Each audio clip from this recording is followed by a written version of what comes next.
ನಾವು ಟ್ರಿಪ್ಪಿಗೆ ಹೋಗಬೇಕು ಅಂತ ಹೇಳಿದ್ರೆ ನಮಗೆ ನಿದ್ದೆನೇ ಬರೋದಿಲ್ಲ. ಅದುವೇ ನಾವೆಲ್ಲಿಗಾದ್ರೂ ಕಾಲೇಜಿಗೆ ಹೋಗ್ಬೇಕು, ಸ್ಕೂಲಿಗೆ ಹೋಗಬೇಕು, ಕೆಲಸಕ್ಕೆ ಹೋಗಬೇಕು, ಪೂಜೆಗೆ ಹೋಗ್ಬೇಕು ಅಂತ ಹೇಳಿದ್ರೆ ಎಲ್ಲಿಲ್ಲದ ನಿದ್ದೆ ಅಲ್ವಾ. ಟೈಮ್ ಬಂದು 7:35 ಆಯಿತು.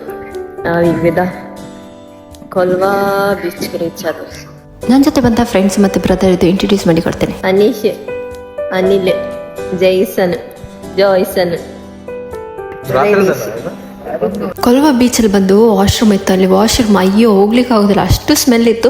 ಸೊ ಆದ ಕಾರಣ ನಾನು ಅಣ್ಣನ ಹತ್ರ ಹೇಳಿದ್ದೆ. ಸೊ ಅಣ್ಣ ಹೇಳಿದ್ರು ಆಯಿತು ನಾವೆಲ್ಲಾದ್ರೂ ರೂಮ್ ನೋಡ್ಕೊಳ್ಳೋ ಅಂತೇಳಿ. ಸೊ ಹಾಗೆ ಹಳ್ಳಿ ಎಲ್ಲಾದ್ರೂ ರೂಮ್ ನೋಡ್ಲಿಕ್ಕೆ ಎಲ್ಲ 3000 4000 ಹೇಳ್ತಿದ್ರು 1 hour 2 hourಗೆ.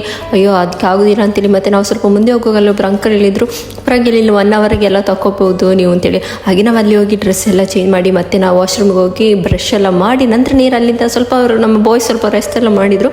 ನಂತರ ನಾವು ನೀರು ಅಲ್ಲಿಂದ ಒಂದು ಚರ್ಚಿಗೆ ಹೋಗ್ತೇವೆ. ಸೊ ಯಾವ ಚರ್ಚ್ ಅಂತೇಳಿ ನಾನು ಮುಂದಿನ ವಿಡಿಯೋದಲ್ಲಿ ಹೇಳ್ತೇನೆ. ಇವತ್ತಿಗೆ ಇಷ್ಟು ವಿಡಿಯೋ, ಬಾಯ್.